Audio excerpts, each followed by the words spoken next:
కథాప్రసంగం ఏదైతే ఉన్నదో దీనిని వినినటువంటి వారికి మోక్షప్రాప్తి కలుగుతుంది అని చెప్పి మనకు ఈ మహాభాగవతం ద్వారా తెలుస్తున్నటువంటి విషయం. సరే, ఇక్కడ ఇది అయిపోయింది. తర్వాత పరీక్షిత్ రాజు అయ్యాడు కదండి, చక్రవర్తిని చేశారు ఆయన్ని. ఇప్పుడు పరీక్షిత్ మహారాజు మేనమామ ఎవరు?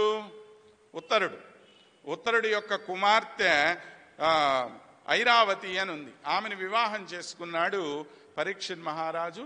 ఆయన చక్కగా రాజ్య పరిపాలన చేస్తూ ఉన్నాడు. మరి ఇలాంటి మహానుభావులైనటువంటి తండ్రులకి పుట్టినటువంటి వాడు ధర్మ పరిపాలన అద్భుతంగా చేస్తూ ఉన్నాడు. చేస్తూ ఉన్నటువంటి సమయంలో ఒకానొక రోజున ఏం జరిగింది అనంటే, ఒక ఆవు, ఒక ఏమంటారు ఎద్దు. ఈ ఆవుకి ఒకటే కాలు ఉంది, 4 కాళ్ళలో ఒక కాలే పనిచేస్తోంది. ఆ ఎద్దుకి కూడాను ఒకే కాలు పనిచేస్తున్నది. ఈ ఒక్క కాలు మీద కుంటుకుంటూ వెళుతున్నటువంటి ఆవుని ఎద్దుని ఒక శూద్రుడు వచ్చి విపరీతంగా కొడుతున్నాడు. అవి ఏం చేస్తాయి పాపం? ఈయనకి ఏమైనా సంబంధం ఉందా? లేదు. అయినా సరే వాటిని హింసిస్తున్నాడు అతను. ఇలాగ హింసిస్తూ ఉంటే అది చూశాడు పరీక్షిత్ మహారాజు. అయ్యయ్యో, ఎందుకని అనవసరంగా ఈ ఆవును కొడుతున్నాడు? ఆవును సాధారణంగానే మామూలుగానే ఎవరు కొట్టరు. 4 కాళ్ళు ఉండి సక్రమంగా ఉంటేనే కొట్టకూడదు. అలాంటిది 3 కాళ్ళు సరిగ్గా లేనటువంటి, ఒక కాలు మీదనే ఉన్నటువంటి ఆవు అది, ఒక కాలు మీదనే ఉన్నటువంటి ఎద్దు ఇది. వాటిద్దరిని ఇలా కొడుతూ ఉంటే దగ్గరికి వెళ్ళి అడిగాడు, ఏమయ్యా, ఎందుకు వాటిని అలా హింసిస్తున్నావు? నీకేం అపకారం చేసేయి అని చెప్పి దగ్గరగా వెళ్ళి పరీక్షగా చూస్తే ఎవరు ఆ ఇద్దరు అనంటే, ఎద్దు రూపంలో ఉన్నటువంటిది ధర్మదేవత, ఆవు రూపంలో ఉన్నటువంటిది భూదేవి.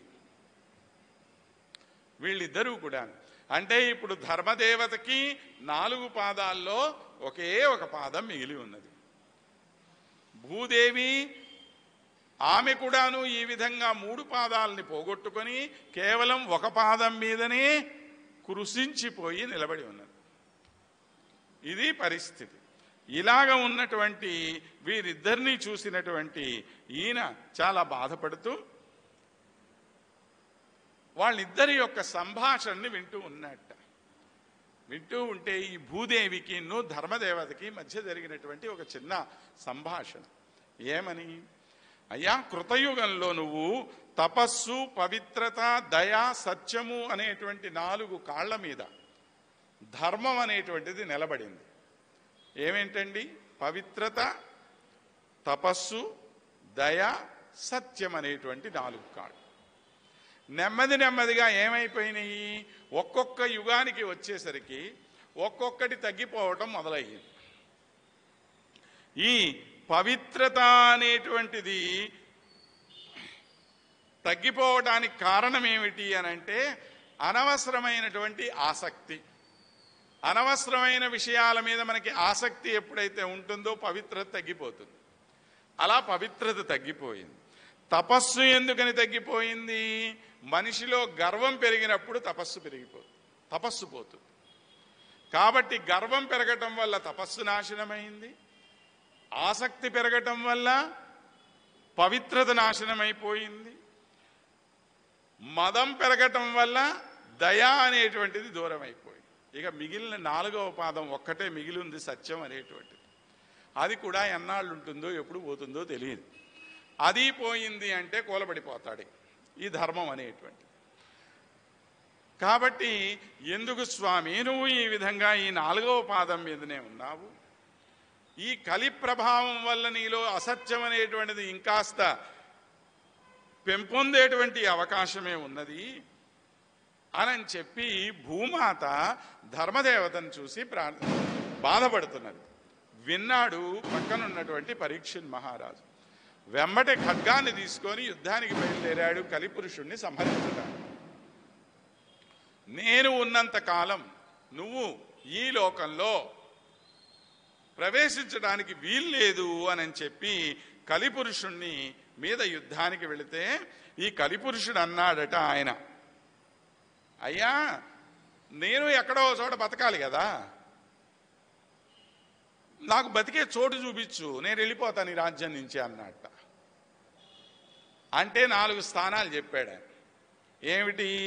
ఎక్కడ అభ్యర్థిత